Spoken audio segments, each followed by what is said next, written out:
Education centre और मैं हूं आपकी दोस्त प्रतिभा तिवारी और मैं आप लोगों को हिस्ट्री पढ़ाती हूं। तो फ्रेंड्स, आज हम लोग वैदिक काल के बारे में जानेंगे। ठीक है, तो फ्रेंड्स शुरू करते हैं। वैदिक काल को दो भागों में विभाजित किया गया है। पहला है ऋग्वैदिक काल, दूसरा है उत्तर वैदिक काल।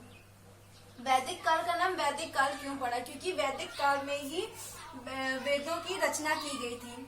और पहला क्वेश्चन तो यही आता है आप लोगों का कि ऋग्वेद की रचना जो है वो कब की गई थी? तो ऋग्वेद की रचना ऋग्वैदिक काल में की गई थी।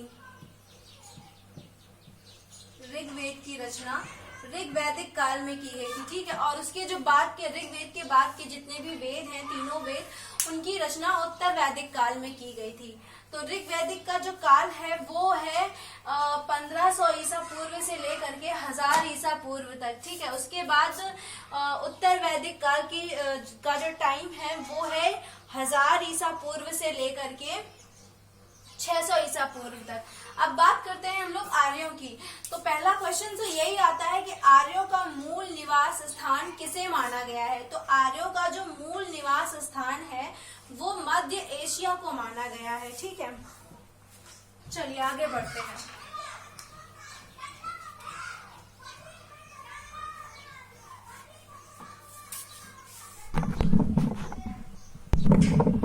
तो अब बात करते हैं आर्यों के द्वारा निर्मित संस्कृति की।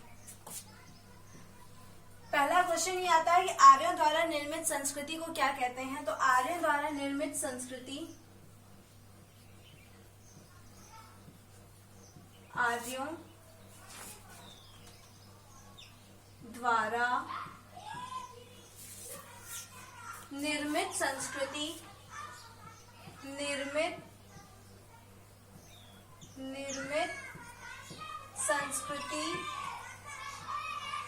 या संस्कृति नहीं, सभ्यता, निर्मित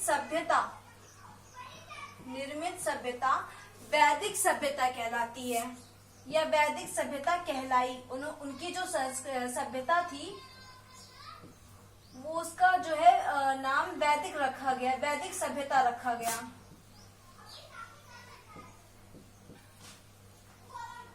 ठीक है, तो आर्यों द्वारा जो निर्मित सभ्यता थी, जो सभ्यता उन्होंने आकर के हमारे देश में बनाई थी, उसका नाम था वैदिक सभ्यता। और जिस सभ्यता का उन लोगों ने विकास किया था वो थी ग्रामीण सभ्यता।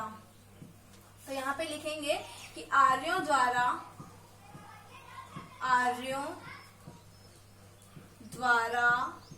विकसित सभ्यता,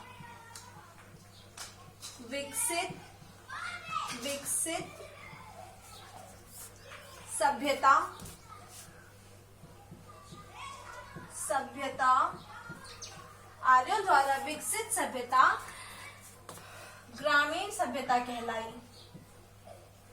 ग्रामीण सभ्यता कहलाई। ठीक है, आर्यों द्वारा विकसित सभ्यता ग्रामीण सभ्यता कहलाई।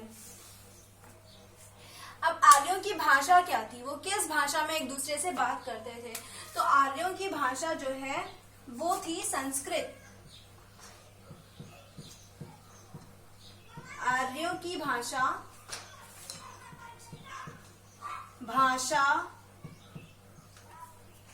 संस्कृत थी।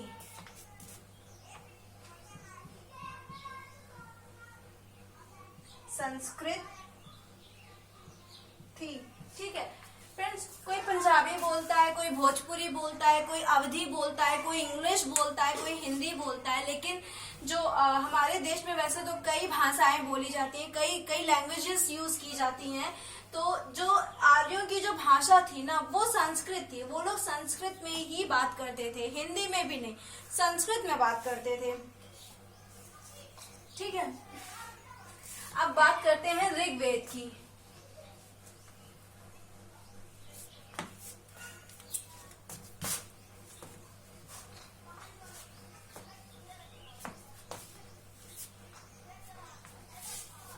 फ्रेंड्स, एक क्वेश्चन है कि ऋग्वेद के 7वें मंडल में किसका उल्लेख है, या ये कह लीजिए कि दशराग्य का जो युद्ध है वो ऋग्वेद के किस मंडल में, उसका जो उल्लेख है वो ऋग्वेद के किस मंडल में है। तो इन दोनों क्वेश्चंस का आंसर होगा कि दशराग्य के युद्ध का उल्लेख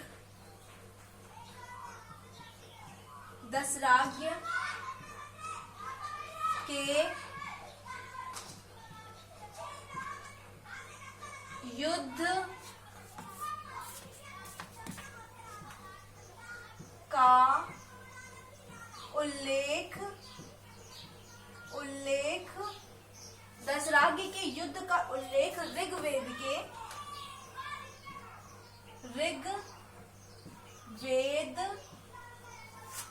के 7वें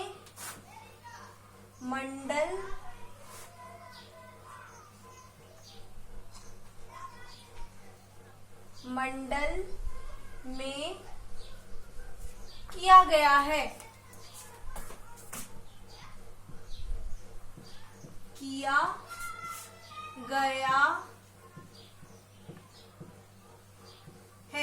ठीक है, तो दशराग्य के युद्ध का उल्लेख जो है वो ऋग्वेद के 7वें मंडल में किया गया है। ठीक, अब दूसरा क्वेश्चन ये आता है कि दशराग्य का युद्ध किस किस के बीच हुआ था। तो दशराग्य का युद्ध दशराग्य का युद्ध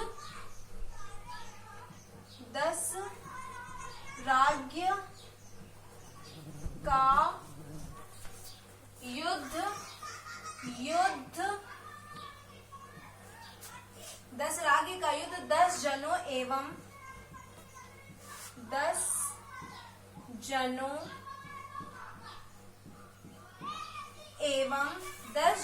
एवं सुदास नामक व्यक्ति के बीच में हुआ था। सुदास नामक व्यक्ति के बीच में हुआ था। व्यक्ति के बीच में हुआ था। ठीक है, तो दशराग्य के युद्ध का जो युद्ध था वो 10 जनों एवं सुदास नामक व्यक्ति के बीच में हुआ था, जिसमें सुदास नामक व्यक्ति जो था वो विजयी हुआ था। ठीक है, अब क्वेश्चन ये आता है कि दशराग्य का जो युद्ध था वो कहाँ पर हुआ था। तो दशराग्य का युद्ध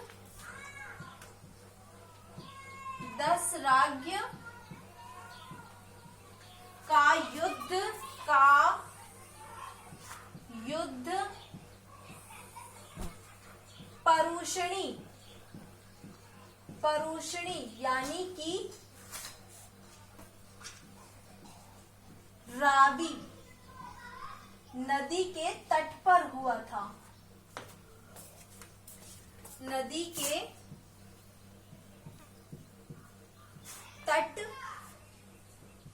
पर हुआ था। ठीक है, तो फ्रेंड्स इसमें आपके ये है तो एक पैराग्राफ, लेकिन इसमें आपके 3 क्वेश्चंस बन जाते हैं कि दशराग्य के युद्ध का उल्लेख जो है वो किसमें है, या ऋग्वेद के किस मंडल में दशराग्य के युद्ध का उल्लेख किया गया है। तो दशराग्य के युद्ध का उल्लेख जो है वो ऋग्वेद के 7वें मंडल में किया गया है। आपका सेकंड क्वेश्चन ये बनता है कि दशराग्य का युद्ध किस किस के बीच में हुआ था। तो दशराग्य का युद्ध था वो 10 लोगों और सुदास नामक व्यक्ति के बीच में हुआ था, जिसमें सुदास नामक व्यक्ति जो था वो विजयी हुआ था। अब बात आती है कि जो दशराग्य का युद्ध था वो कहाँ पर हुआ था। तो दशराग्य का जो युद्ध था वो परुषणी नदी, पुराना नाम परुषणी और नया नाम रावी नदी के तट पर हुआ था। ठीक है, तो ये तो पहला था। अब सेकंड चैप्टर है आपका, सेकंड क्वेश्चन है आपका कि चतुर्वर्णों का उल्लेख यानी कि 4 वर्णों का उल्लेख ऋग्वेद के कौन से सूक्त में किया गया है। तो यहाँ पर क्वेश्चन का आंसर यहाँ पर है,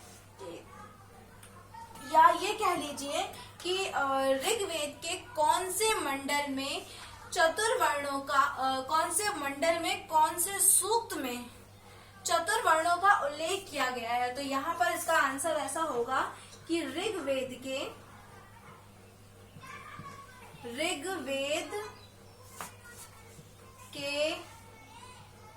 10वें मंडल में। कौन से मंडल में? 10वें मंडल में। 10वें मंडल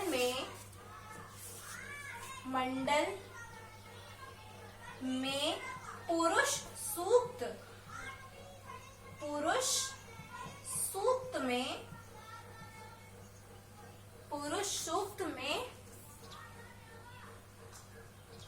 चतुर्वर्णों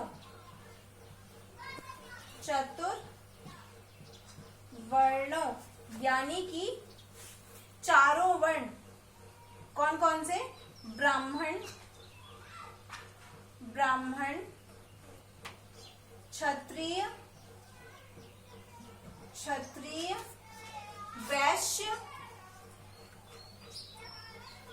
वैश्य एवं शूद्र। चौथा है आपका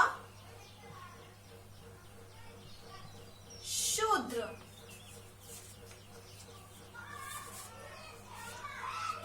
का उल्लेख किया गया है, उल्लेख किया गया है,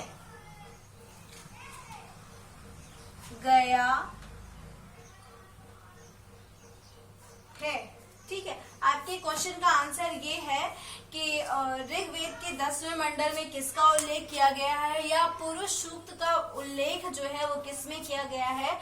तो इसका आंसर होगा कि ऋग्वेद के 10वें मंडल में पुरुष सूक्त का उल्लेख किया गया है। सेकंड क्वेश्चन आपका ये बनता है इसमें कि पुरुष सूक्त में किसका वर्णन आता है? तो पुरुष सूक्त में चतुर्वर्ण यानी कि 4 वर्ण ब्राह्मण, क्षत्रिय, वैश्य और शूद्र का उल्लेख आता है।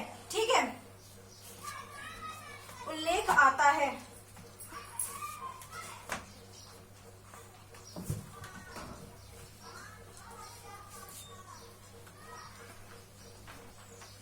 अब हम वापस से आर्यों के टॉपिक पर वापस आते हैं कि आर्यों का जो समाज था वो क्या था, मतलब वो कौन से समाज में आर्य रहते थे, उनके समाज का नाम क्या था? या ये कह लीजिए आपका क्वेश्चन ये भी बनता है कि आर्यों का समाज कैसा था। तो फ्रेंड्स, आर्यों का जो समाज था वो पितृ प्रधान समाज था।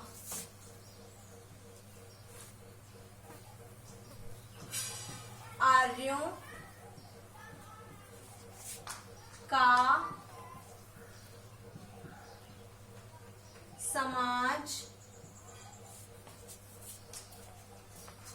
पितृ प्रधान समाज था। पितृ प्रधान समाज था।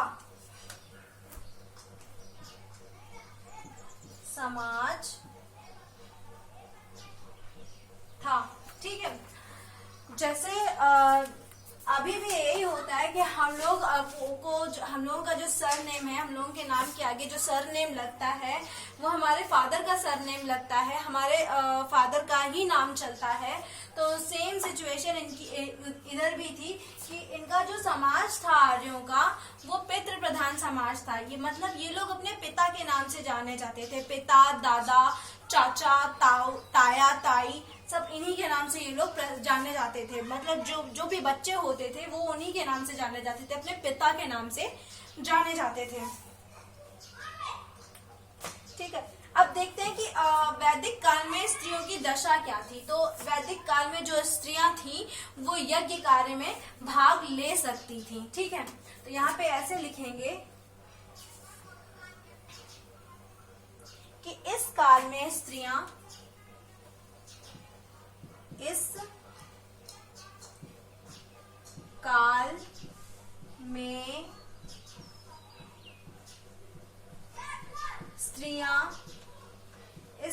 में स्त्रियां अपने पति के साथ अपने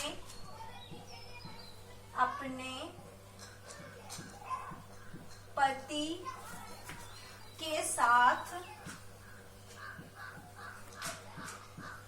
साथ यज्ञ कार्य में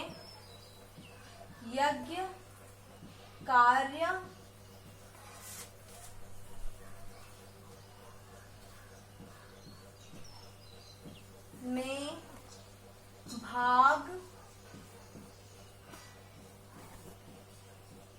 ले सकती थी।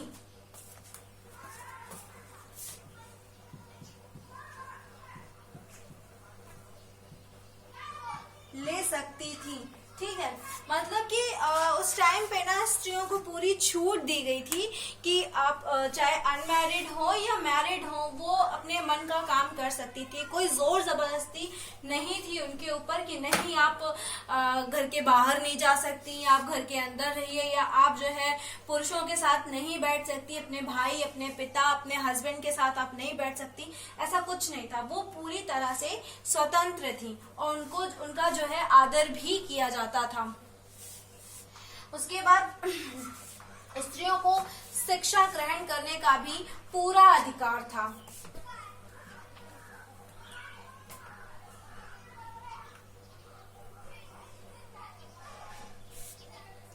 ठीक है, और वैदिक काल में कौन कौन सी प्रथा नहीं थी? तो वैदिक काल में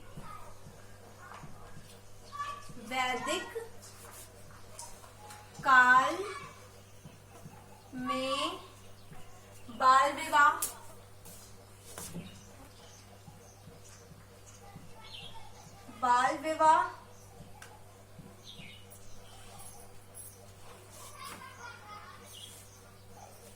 पर्दा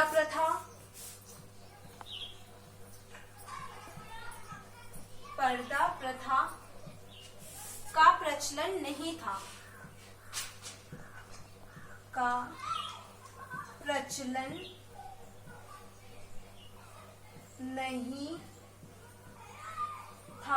फ्रेंड्स, आपने कहीं कहीं देखा होगा, ऐसा अक्सर ज्यादातर गाँव में ही होता है कि स्त्रियों को बोला जाता है कि आप जो है घूंघट में रहिए या अंदर रहिए, आप बाहर नहीं जा सकती, आप किसी से बात नहीं कर सकती, आपको हमेशा पर्दे में रहना पड़ेगा।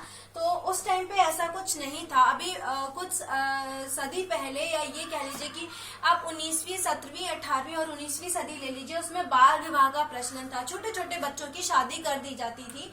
तो वैदिक काल में ऐसा कुछ नहीं था। बच्चे जो है जब बड़े हो जाते थे, बालिग हो जाते थे और उनका मन करता था, तभी वो शादी करते थे। और पर्दा प्रथा तो बिल्कुल नहीं था वहां पर। ठीक है, अब बात करते हैं कि जो लड़कियां आजीवन अविवाहित रहती थी उन्हें क्या कहा जाता था। तो जो लड़कियां आजीवन अविवाहित रहती थी उन्हें अमाजू कहा जाता था। तो इसको ऐसे लिखेंगे कि जीवन भर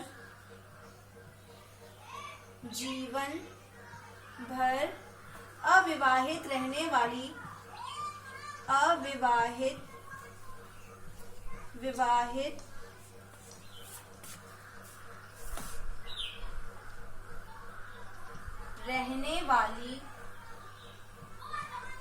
रहने वाली स्त्रियों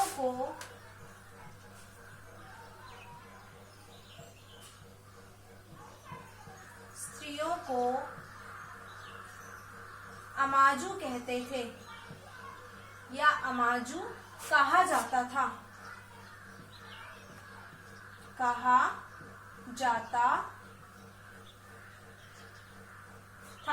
ठीक है, तो जो स्त्रियां जीवन भर अविवाहित रहती थी उन्हें अमाजू कहा जाता था।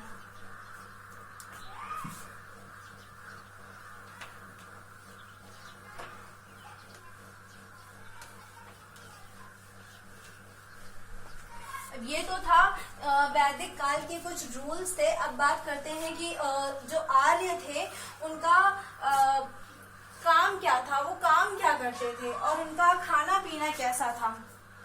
ठीक है फ्रेंड्स, सबकी अपनी अपनी फेवरेट ड्रिंक होती है। कोई चाय पीना पसंद करता है, कोई शरबत पीना पसंद करता है, कोई कॉफी पीना पसंद करता है। तो आर्यों का जो मुख्य पेय पदार्थ था ना, वो सोम रस था।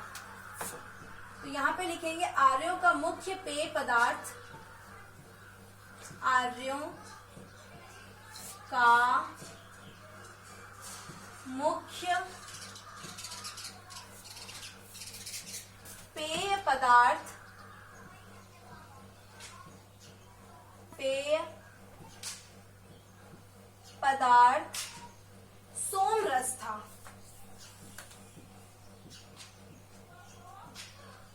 सोम रस था, ठीक है। तो इनका जो पेय पदार्थ था वो सोम रस था, और इनका जो कार्य था, आर्यों का कार्य था, आर्यों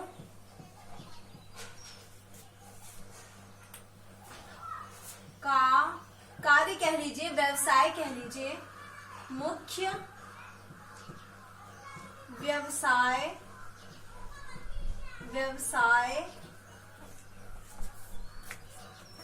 कृषि एवं पशुपालन था। कृषि एवं पशुपालन था, यानी कि वो पशुओं को पालते थे, गाय भैंस बकरी, और खेती करते थे, ठीक है। तो उनका जो मुख्य व्यवसाय था वो था कृषि और पशुपालन।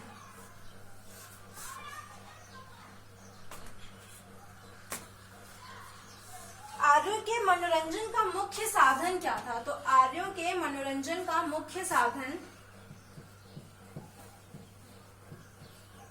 आर्यों के मनोरंजन का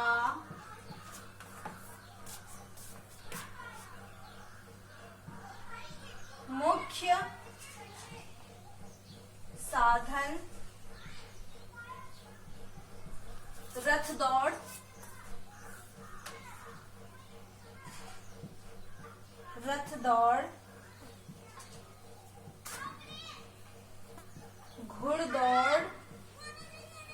घुड़दौड़, संगीत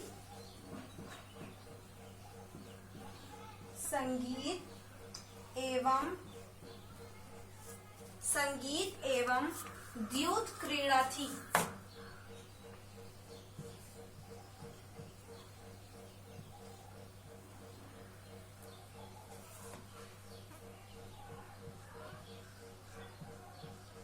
फ्रेंड्स, खाली टाइम पे जब भी आप फ्री होते हो तो कोई मूवी देखता है, कोई म्यूजिक सुनता है, कोई सो जाता है, कुछ ना कुछ लोग करते थे। तो इनके टाइम पे जो था, आर्यों का जो मनोरंजन का टाइम था, यानी कि टाइम पास का टाइम था, वो था साधन था, वो था रथ दौड़। मतलब पहले भाई घोड़ा गाड़ी या बाइक रेसिंग तो होती नहीं थी, तो उनके पास रथ था तो अपना रथ दौड़ाते थे, या घोड़ा था तो वो घुड़दौड़ करते थे। उसके बाद वो संगीत सुनते थे, उनके जो भी राजा महाराजाओं के पास जो संगीतकार थे वो अपना संगीत सुनते थे। उसके बाद द्यूत क्रीड़ा, यानी कि वो लोग जुआ भी खेलते थे, ठीक है। तो फ्रेंड्स, ये तो था आज का वैदिक काल का सेशन। आज का सेशन यहीं पर खत्म होता है। मिलते हैं नेक्स्ट डे नेक्स्ट टॉपिक पे नेक्स्ट सेशन में, ठीक है। Thank you.